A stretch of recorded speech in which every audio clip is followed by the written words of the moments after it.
नमस्कार दोस्तों, welcome to UGC NET paper 1 series. UGC NET paper 1 series में हम टीचिंग एप्टीट्यूड पढ़ रहे थे यूनिट 1, जिसमें हमने अब तक क्या किया है कि हम इसमें पढ़ रहे थे मेथड्स ऑफ टीचिंग। और मेथड्स ऑफ टीचिंग में हमने क्या पढ़ लिया है? Teacher centred teaching method, teacher centred teaching method. तो हमने ये कवर कर लिया है। आज के लेक्चर में हम क्या पढ़ने वाले हैं? बेसिकली आज लर्नर्स के हिसाब से हम पढ़ेंगे लर्नर्स सेंटर्ड। आज हम पढ़ेंगे लर्नर्स सेंटर्ड टीचिंग मेथड। तो चलिए आज का लेक्चर स्टार्ट करते हैं। तो basically learner centred teaching method में किसका रोल ज़्यादा होता है? लर्नर्स का। टीचर का रोल इसमें कम होगा। यहाँ पर बेसिकली बात किस पर, फोकस किस पर किया जा रहा है? लर्नर्स पर किया जाएगा। तो लर्नर सेंटर्ड टीचिंग मेथड में हम क्या क्या पढ़ने वाले हैं? असाइनमेंट पढ़ेंगे, case study, program instructions, then इसके बाद personalize system of instructions, computer assisted learning, open learning, heuristic method, differential instructions, और हम इसमें क्या है रिफ्लेक्टिव टीचिंग, ब्लेंडेड टीचिंग, ये सब भी देखेंगे। Reflective teaching and blended learning क्या होते हैं ये हम अलग से देखेंगे। तो स्टार्ट करते हैं हम असाइनमेंट से। बेसिकली असाइनमेंट देखिए, आप स्कूल लेवल पे भी पढ़े होगे, कॉलेज लेवल पे पढ़े होगे, तो आपको टीचर क्या करते हैं, क्लासरूम के अलग हटके क्या करते हैं, असाइनमेंट्स देते हैं आपको होमवर्क के लिए, या कोई टॉपिक दे दिया तो एक ग्रुप बना दिया पूरा। तो ये क्लास है पूरा, इसमें 60 स्टूडेंट्स है, तो 5 के उन्होंने 12 ग्रुप्स बना दिए कि ये 5 स्टूडेंट्स इस असाइनमेंट पे काम करेंगे, ये नेक्स्ट 5 इस पर, ये 5 इस पर, डिफरेंट टॉपिक्स दे दिए। इससे क्या है कि आपका सिलेबस भी कवर हो जाएगा। अब आप 12 टॉपिक पे काम कर रहे हैं पूरी क्लास, तो इससे क्या एक दूसरे की हेल्प भी हो जाएगी। तो assignments are given to students for number of purposes. इसमें क्या है, एडिशनल इन्फॉर्मेशन के लिए देते हैं, सर्वे करने के लिए, एप्लीकेशन ऑफ नॉलेज, एंड जो प्रॉब्लम होती है उनको सॉल्व करने के लिए। इसमें क्या है, लर्नर का रोल ज़्यादा होता है, टीचर का रोल भी क्रूशियल होता है, क्योंकि वो इवेलुएट करता है बाद में, और टीचर ही क्या है, असाइनमेंट के टॉपिक डिसाइड करते हैं। अब असाइनमेंट क्या है, किसी भी टॉपिक पर हो सकता है, लेकिन उसका नेचर ऐसा होना चाहिए कि स्टूडेंट्स क्या है, कॉपी ना कर सकें। होता क्या है कि स्टूडेंट्स एक दूसरे की कॉपी कर लेते हैं, तो टॉपिक इस तरह से दीजिए कि वो कॉपी भी ना कर पाए, खुद से ही करें। तो असाइनमेंट्स क्या है, ओपन एंडेड होता है और प्रमोट करता है वो क्रिएटिविटी को। इससे क्या है, स्टूडेंट्स के अंदर क्रिएटिविटी आती है।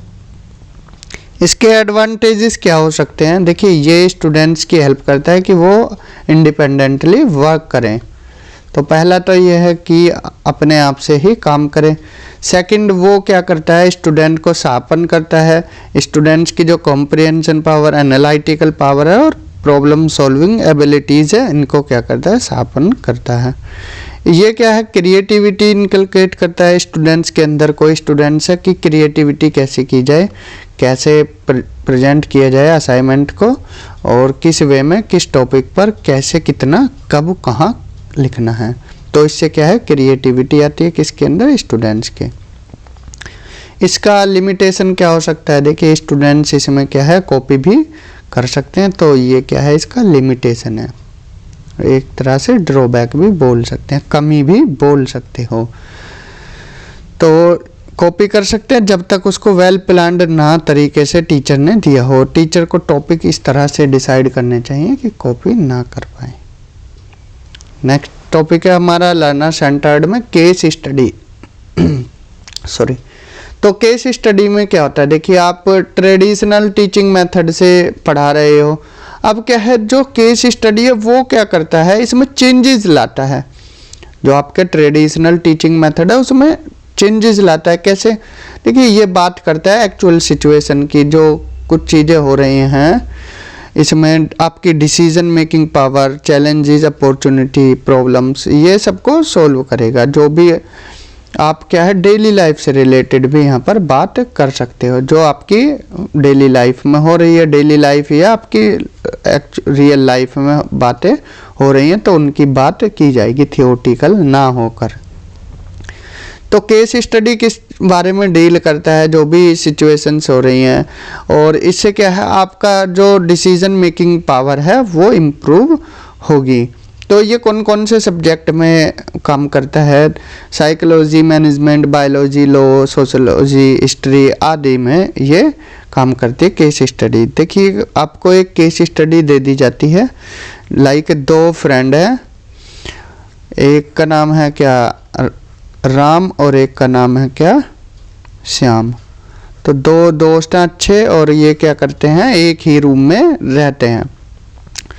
तो राम जो है ये फाइनेंशियली क्या है स्टेबल है, अच्छी फैमिली कंडीशन है, फैमिली बैकग्राउंड अच्छा है, इकोनॉमिकल कंडीशन अच्छी है, तो अच्छा खासा पैसा है। और दोनों ही क्या कर रहे हैं, ये थोड़ा क्या है श्याम क्या है थोड़ा इसके पास ये थोड़ा पुअर है, इनके पास इतना पैसा नहीं है। तो दोनों क्या यूपीएससी की तैयारी कर रहे हैं एक ही रूम में। और क्या है कि अगर शाम को कोई भी ज़रूरत होती है बुक्स की, फ़ी की, कुछ भी XYZ, तो वो कौन पे करता है, राम पे करता है। बोले कि आप तैयारी कीजिए मैं आपके साथ हूँ, और खुद राम भी तैयारी कर रहे हैं। तो दोनों ने क्या एग्ज़ाम दिया है, अब एग्ज़ाम दिया, श्याम का तो क्लियर हो गया, श्याम ने क्या किया एग्ज़ाम क्रैक कर दिया, और राम क्या है नहीं कर पाए। तो क्या हुआ कि श्याम अब ट्रेनिंग पे चले गए और उनको क्या है SDM का पद मिल गया, लेकिन राम फिर से एग्ज़ाम दे रहे हैं, फिर फेल, फिर फेल, फिर फेल, फिर फेल। तो राम का क्या है लास्ट अटेम्प्ट है, और ये क्या करते हैं राम चीटिंग करते हुए पकड़े जाते हैं, चीटिंग करते हुए पकड़ लिए गए। अब बात आती है कहाँ, वहाँ पर ये ड्यूटी लगी हुई है किसकी, श्याम की, वहाँ श्याम क्या है SDM है। अब श्याम क्या करेंगे, अपने दोस्त राम को बचाएंगे जिनकी वजह से वो आज SDM पद पर है। सारा खर्चा, रहना का, पढ़ाई का, सब कुछ खर्चा तो श्याम ने ही किया था, किसका, राम का, सॉरी राम ने श्याम का किया था। और श्याम आज SDM किसकी वजह से, राम की, लेकिन राम चीटिंग करते पकड़े गए हैं। तो क्या होगा, श्याम राम को बचाएंगे या फिर क्या करेंगे, ये आपके ऊपर है, आप अपने आंसर दीजिए कमेंट बॉक्स में। तो इस तरह से केस स्टडी आती हैं। तो केस स्टडी से क्या होता है, आपकी जो सोचने की क्षमता है वो बढ़ जाती है, और जो इसमें भी क्या है स्टूडेंट एक्टिवली पार्टिसिपेट करते हैं। और ये क्या है क्लासरूम से हटके बातें की जाती हैं, इस पर रियल वर्ल्ड प्रॉब्लम्स पर बात की जाती है। अभी देखो मैंने एग्जांपल दिया था, ये हो गया। एक केस स्टडी और दे देते हैं, मोहन है, मोहन अब वो क्या है कि बीटेक कर रहे हैं मोहन, और इनके क्या है 4 सेमेस्टर अच्छे गुजरे हैं। अब क्या है 5th और 6th सेमेस्टर में ये ज़्यादा ही बीमार हो गए, क्रिटिकली इलनेस हो गए, तो इनका 5th और 6th सेमेस्टर बिगड़ गया। तो इनको क्या है 7th और 8th सेमेस्टर में इम्प्रूवमेंट का मौका दिया गया है। अब क्या है कि पढ़ भी नहीं पाए क्योंकि एग्ज़ाम, बीमारी से निकलकर तुरंत एग्ज़ाम आ गए। एग्ज़ाम को क्या बचे हैं, सिर्फ 5 दिन बचे हैं। तो मोहन आपके पास आते हैं कि भाई मुझे 50,000 रुपये उधार दे दीजिए, मैं क्या करूँगा पेपर खरीदूँगा, जो बीटेक के 7th सेमेस्टर के पेपर हैं और 8th के दोनों को खरीदूँगा। पहले 7th के खरीदूँगा क्योंकि 7th होता है ना, तो फिर 8th के, तो मुझे 50,000 रुपये दे दीजिए, मैं पेपर खरीद के पास हो जाऊँगा, इम्प्रूव कर लूँगा अपने 5th और 6th सेमेस्टर को भी। तो आप इस कंडीशन में क्या 50,000 रुपये दोगे पेपर खरीदने के लिए या नहीं दोगे, तो अपने आंसर क्या है कमेंट बॉक्स में दीजिए। तो ये रियल वर्ल्ड प्रॉब्लम को क्लासरूम के अंदर लाते हैं कौन, केस स्टडी। तो एडवांटेजेस क्या हो सकते हैं केस स्टडी के? देखिए, ये अपॉर्चुनिटी प्रोवाइड करता है पार्टिसिपेंट्स को एनालाइज करने के लिए, क्रिटिकली एग्जामाइन करने के लिए, इवेलुएट करने के लिए और एक्सप्रेस करने के लिए अपने ओपिनियंस को। जो अभी हमने 2 केस स्टडी दी हैं, तो आप भी इस पर सोचोगे, एग्जामाइन करोगे, एनालाइज करोगे कि क्या कंडीशन रही होगी राम की, क्या श्याम की, तो ये सब आप सोचोगे, बताओगे। तो डिसीजन मेकिंग पावर को भी एनहांस करता है और प्रॉब्लम सॉल्विंग स्किल्स को डेवलप करता है। इसमें एक्टिव पार्टिसिपेशन होता है और इनोवेटिव सॉल्यूशन निकल के आते हैं। तो इसकी लिमिटेशन क्या है? इसको एक तो it require training for the teacher to use this method. इसके लिए खुद टीचर की ही ट्रेनिंग होनी चाहिए, क्योंकि ये क्या है, एक तरह इनोवेटिव मेथड है। इट इज़ नॉट यूजफुल, ये सभी सब्जेक्ट के लिए और सभी सिचुएशन के लिए यूजफुल नहीं होगा, ये कुछ ही सब्जेक्ट के लिए है। अब मैथ्स में आप क्या है, केस स्टडी थोड़ी दे दोगे, या दे दोगे या नहीं दोगे? चल सकती है क्या केस स्टडी मैथ्स में या साइंस में? चल सकती है, मैथ्स में तो चल सकती है, केस स्टडी दे दे। प्रोग्राम्ड इंस्ट्रक्शंस, ये हमारा क्या है, थर्ड है किस में, जो हम लर्नर सेंटर टीचिंग मेथड पढ़ रहे थे। प्रोग्राम्ड इंस्ट्रक्शंस में क्या होता है? देखिए, ये logical sequence of self paced पे डिपेंड करता है। कोई स्टूडेंट्स है, वो एक दिन में इतना पढ़ेगा, नेक्स्ट डे इतना, नेक्स्ट डे इतना, ये क्या है, अपने आप से ही पढ़ेगा और अपने आप से ही क्या है, फीडबैक देगा, खुद को फीडबैक देगा, स्टेप वाइज जितना पढ़ा उसके बाद फीडबैक दिया। तो यही है क्या, प्रोग्राम्ड इंस्ट्रक्शन से। बेस किस पे है? Logical sequence of self paced पे है। और ये क्या है, लर्निंग स्टेप्स को क्या करता है, फीडबैक करता है। ईच स्टेप मतलब प्रत्येक स्टेप के बाद इसमें क्या है, फीडबैक देना होता है। इसके एडवांटेज क्या है? एक तो देखिए, इसमें रेगुलर फीडबैक मिल रहा है। अगर आपने यहाँ गलती की है तो आप नेक्स्ट डे सुधार सकते हो। इसमें क्या है, एक्टिव पार्टिसिपेशन होता है, कंटिन्यूटी बनी होती है। देखिए, डेली आप कर रहे हो तो कंटिन्यूटी बनी है। मेन चीज़ कंटिन्यूटी होती है। आप कोई भी एग्ज़ाम के लिए पढ़ रहे हो, अगर आप कंटिन्यू नहीं हो, कंसिस्टेंसी नहीं है आपके अंदर, तो आप क्या है, एग्ज़ाम में गड़बड़ हो सकती है। अगर कंसिस्टेंसी है तो आप क्लियर कर जाओगे। लिमिटेशन क्या हो सकती है? लर्नर इसमें डिमोटिवेट भी हो सकता है। क्यों? क्योंकि एक दिन अच्छा किया, अगले दिन अगर ख़राब हो गया तो यहाँ पर डिमोटिवेट भी हो सकता है। नेक्स्ट है हमारा personalize system of instruction, PSI। देखिए, PSI क्या है, इसमें ये एक तो बदलता रहता है टाइम टू टाइम। ये अमेरिका में क्या है, इवेलुएट हुआ था, डिस्कवर हुआ था, अमेरिका में चला था। तो इसमें लर्नर क्या करता है, लर्नर को अपने जो भी रिटन मटेरियल है उस पर मास्टरी करनी चाहिए, और उसके बाद क्या है, सेल्फ पेसिंग के हिसाब से टीचर या प्रोटेक्टर उसको क्या है, इवेलुएट करेगा, और फिर फाइनली इसका जो फाइनल टेस्ट होगा। तो इसमें 5 बेसिक एलिमेंट दिए गए हैं। देखिए, क्रम जरूरी नहीं यही क्रम हो। आपको क्या है, रिटन मटेरियल दिया गया है, रिटन मटेरियल आप उसको क्या करोगे, पढ़ोगे। पढ़ा अपने किस सेल्फ पेसिंग के हिसाब से, जो आपकी सेल्फ पेस है, जो आपकी पढ़ने की क्षमता है उसके हिसाब से। फिर क्या है, आपकी मास्टरी चेक होगी। मास्टरी मतलब आपको कितना आ गया है, जो आपको रिटन मटेरियल दिया है, आपने यहाँ सेल्फ पेसिंग के हिसाब से पढ़ा, तो आप उसमें कितना मास्टर हो गए हो। मान लो मैंने आपको इंडस वैली सिविलाइजेशन का टॉपिक दिया है रिटन मटेरियल में, आपने खुद से ही पढ़ा, टीचर ने कुछ नहीं बोला आपको, क्योंकि आप खुद के हिसाब से पढ़े। एक दिन में आपने जनरल इन्फॉर्मेशन पढ़ी, फिर सील्स पढ़ी इसकी, फिर रिलीजन पढ़ा, फिर इसकी में जो ट्रेड होते थे वो पढ़ा, तो आपने सेल्फ फेस के हिसाब से पढ़ लिया। अब क्या है, मास्टरी आपका टेस्ट लिया गया तो आपने 90% तक चीज़ें बता दी, तो आप इसमें मास्टर हो गए हो। देन फिर क्या है, प्रोटेक्टर उसको देखेगा, प्रोटेक्टर या टीचर, प्रोटेक्टर बोलो या टीचर बोल सकते हो, तो वो क्या है, इस चीज़ को देखेगा और आप इसको क्या है, लेक्चर की हेल्प से फिर आप बता भी सकते हो। तो ये क्या है, इसका क्रम है। तो इसके 5 बेसिक एलिमेंट है। ये क्या है, it is best suited for content that are usually convert through written material. ये सिर्फ उनके लिए होता है जहाँ पर रिटन मटेरियल दिया गया और सेल्फ पेज के हिसाब से आप पढ़ सकते हो। इसमें टीचर आपको कुछ नहीं पढ़ाएगा, आप खुद के हिसाब से ही पढ़ सकते हो। तो एडवांटेज क्या हो सकता है? बेस होता है मास्टर लर्निंग पर और सेल्फ पेज पर। बताया था ना हमने कि रिटर्न मटेरियल दे दिया, उसके बाद आप खुद से पढ़िए और आप क्या है उसमें मास्टर हो जाइए। इसमें मास्टरी लर्निंग पर बेस होता है। लिमिटेशन क्या हो सकते हैं? देखिए, एक तो चेंजिंग कोर्स, जो कंटेंट होता है चेंज होता रहता है रैपिडली, तो ये क्या है सूट नहीं करेगा, यहाँ पर लिमिटेशन आएगी। और ये जो साइकोमोटर और अफेक्टिव डोमेन है उनके लिए सुटेबल नहीं है। कौन? PSI, personalize system of instruction.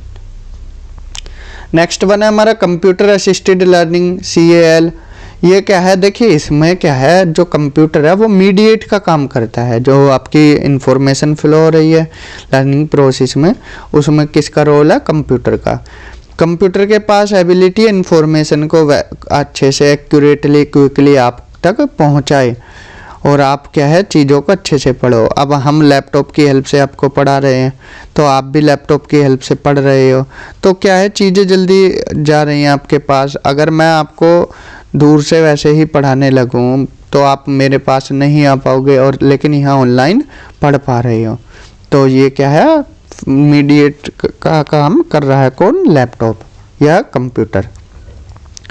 तो एक तो एडवांटेजेस क्या हो सकते हैं? मोर फ्लेक्सिबिलिटी है, इसमें बेटर कंट्रोल है, और मेथड के हिसाब से आप क्या है एक बार चीज़ें समझ नहीं है फिर से देख सकते हो, फिर नहीं है तीसरी बार भी देख सकते हो, तो आपके हाथ में ही कंट्रोल होता है।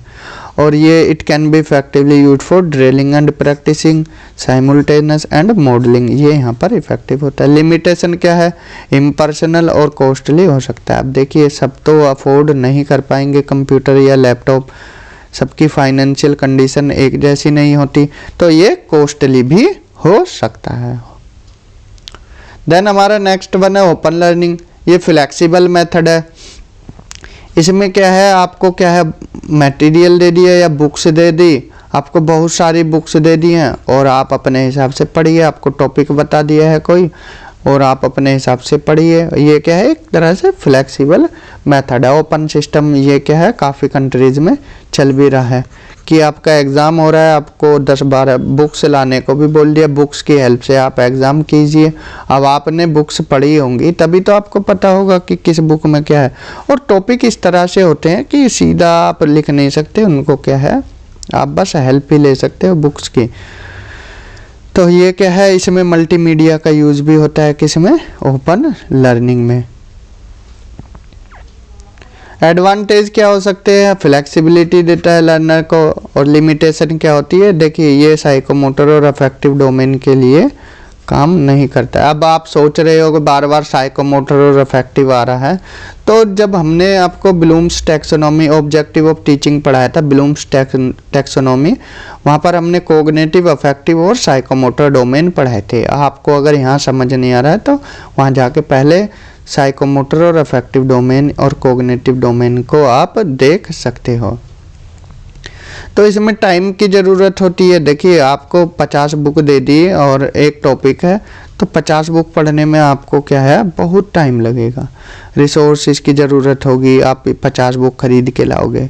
तो और अगर यहाँ का सब्जेक्ट का जो सब्जेक्ट है जो आप चेंज हो गया, तो आप देखिए फिर परेशानी आएगी। यहाँ पर 50 बुक खरीद ली, अब क्या है आपका सब्जेक्ट ही चेंज हो गया, तो फिर क्या है दिक्कत आएगी, टॉपिक ही चेंज हो गया है। तो ये भी क्या है लिमिटेशन है। देन हमारा ह्यूरिस्टिक मेथड है। इसके एडवोकेटेड, ये किसने एडवोकेट किया? प्रोफेसर आर्मस्ट्रॉन्ग ने। ये इम्पोर्टेंट है, ये नाम जो भी आते हैं आप लिख लीजिए कीजिए। तो इस मेथड में देखिए क्या होता है, टीचर स्टूडेंट्स को क्या देगा, कोई एक प्रॉब्लम दे देगा, आपको उसका आंसर फाइंड आउट करना है बिना किसी हेल्प के, बिना किसी एफर्ट के। तो चाइल्ड क्या करेगा, उस चीज़ों को डिस्कवर करेगा और इससे क्या है आपकी जो खोजने की क्षमता है वो भी बढ़ जाएगी। तो यहाँ पर साइंस की बात की जाती है, मैथ्स की, ग्रामर की। आपने इन चीज़ों को क्या है, फैक्ट्स की बात नहीं की जाएगी कि आपने कितना सीखा है, नहीं, इसमें बात की जाएगी आप कैसे चीज़ों को खोज रहे हो। How to teach knowledge of these can be obtained, तो आपको सीखने की क्षमता पर बल दिया जाएगा। ये भी क्या है, सेल्फ लर्निंग अप्रोच है, और इसमें फैक्चुअल नॉलेज पर बल न देकर किस पे दिया जाता है, फ्लेक्सिबिलिटी पर, डिस्कवरी पर, आप कितना चीज़ों को खोज पाओगे, तो इस पर फोकस किया जाता है, फैक्चुअल नॉलेज की बात नहीं की जाती। देन हमारा DI आता है, डिफरेंशिएटेड इंस्ट्रक्शन। अब देखिए क्लासरूम है, इसमें क्या है 50 स्टूडेंट्स है, और कुछ स्टूडेंट ऐसे हैं कुछ थोड़ा लेट समझते हैं, तो ग्रुप उनका अलग बना दिया, और किसी की लर्निंग कैपेबिलिटी फास्ट है, कुछ ऐसे हैं मीडिएट है, तो आप ग्रुप्स बनाकर जो होल ग्रुप है उसको स्मॉल ग्रुप्स में तोड़कर या इंडिविजुअल इंस्ट्रक्ट कर सकते हो। ये आता है डिफरेंशिएटेड इंस्ट्रक्शंस में। आप इनको अच्छे से पढ़ाओगे, और जिनको समझ आ गया उनको थोड़ा साइड रख दोगे, और जिनको कम समझ आया उनको उनके वे में समझाओगे। तो ये क्या होता है, एक तरह से जो होल ग्रुप है उसको स्मॉल ग्रुप्स में डिवाइड कर देना, या फिर इंडिविजुअल भी बता देना। ये आता है डिफरेंशिएटेड इंस्ट्रक्शंस में। इसमें क्वालिटेटिव एस्पेक्ट्स पे बात की जाती है, क्वांटिटेटिव पे थोड़ा कम बात की जाती है। तो ये किस पर बल देता है, इंटेलिजेंस पर, और स्टूडेंट सेंट्रिक है क्योंकि यहाँ पर स्टूडेंट पर ही जोर दिया जा रहा है। ऑर्गेनाइज और प्लान्ड वे में होता है, ये organize and planned way method of teaching है। देन हमारा रिफ्लेक्टिव टीचिंग और ब्लेंडेड लर्निंग आता है, ये इसके अंडर में नहीं है, ये अलग से है थोड़ा। तो क्लास जो रिफ्लेक्टिव टीचिंग है वो क्या है, देखिए इसमें बात की जाती है कि आप क्लासरूम में क्या पढ़ा रहे हो, looking at what you do in the classroom. Teacher इसमें खुद को ही देखता है कि हम क्या क्लासरूम में पढ़ा रहे हैं, और सोचना वो व्हाई यू डू इट, आपने ऐसा क्यों पढ़ा है, इसके बारे में सोचना कि thinking about if it work, अगर ये वर्क करता है तो आप process of self observation and self evaluation. इसमें टीचर क्या है, खुद का ही सेल्फ इवेल्युएट करता है। तो इन जनरल रिफ्लेक्टिव इन्वॉल्व करता है working towards a better understanding of the problem and way of solving it. तो किस पर वर्क करता है, बेटर अंडरस्टैंडिंग पर, अपनी प्रॉब्लम्स को समझो और उन पर काम करो। ये किस में आ जाएगा, रिफ्लेक्टिव टीचिंग में। अब देखिए ऐसा तो होता नहीं है सभी स्टूडेंट्स एक जैसे हों, इंडिविजुअल डिफरेंसेस होते हैं क्लासरूम एनवायरनमेंट के हिसाब से। टीचर जो भी टीचर की क्या एबिलिटीज़ हैं, लर्नर क्या एबिलिटीज़ हैं, उस हिसाब से ही आपको पढ़ाए लर्नर्स को। तो इसमें क्या है, देखिए the steps involve in reflective teaching cover suggestions आते हैं, प्रॉब्लम्स आती है, हाइपोथेसिस, रीजनिंग, टेस्टिंग, ये सब किस में आता है, रिफ्लेक्टिव टीचिंग में। तो इसमें क्या है, reflective teaching is also seen as the attitude of questioning the practice of teachers profession. इसमें क्या है, टीचर्स के जो प्रोफेशन है उस पर ही क्वेश्चनिंग होती है। तो सेल्फ इवेल्युएट भी कर सकता है टीचर इसमें। तो इसमें क्या है, peer observation, written account of experience, self report, autobiography, journal writing, collaborative diary keeping, recorded lesson, students feedback, teachers story, ये सब आप टीचर लिख सकता है और इससे इवेलुएट कर सकता है। तो इसमें क्या है, ट्रेनिंग, प्रैक्टिस और फीडबैक भी इंक्लूड है। तो इट में be specially helpful for pre service teacher जो अभी सर्विस पर हैं, and in their professional development where in a teacher act as adult learner and the facilitator in education system। ये किन के लिए है रिफ्लेक्टिव टीचिंग, जो आपके क्या फैसिलिटेटर हैं या जो अभी टीचिंग में नए नए आए हैं, ये सब उनके लिए है, उनको ट्रेनिंग दी जा सकती है इस चीज़ की। ब्लेंडेड लर्निंग, ये टर्म कहाँ ओरिजिनेट हुआ, यूएसए में।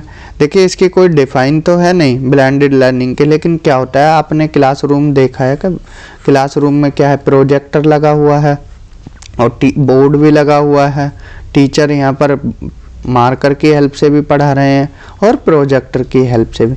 तो इसमें क्या हो गया, फेस टू फेस लर्निंग के साथ आप क्या है, जो और मेथड्स हैं, ये चीज़ें हैं ऑनलाइन की, एक तरह से ऑनलाइन नहीं बोलोगे, इसे क्या बोलोगे, इसमें किसका कोलैबोरेशन हो रहा है, आपकी जो कौन से मेथड है, कन्वेंशनल मेथड है, कन्वेंशनल मेथड, और उसके साथ साथ आप क्या है मल्टीमीडिया का भी यूज़ कर रहे हो, मल्टीमीडिया का यूज़ कर रहे हो।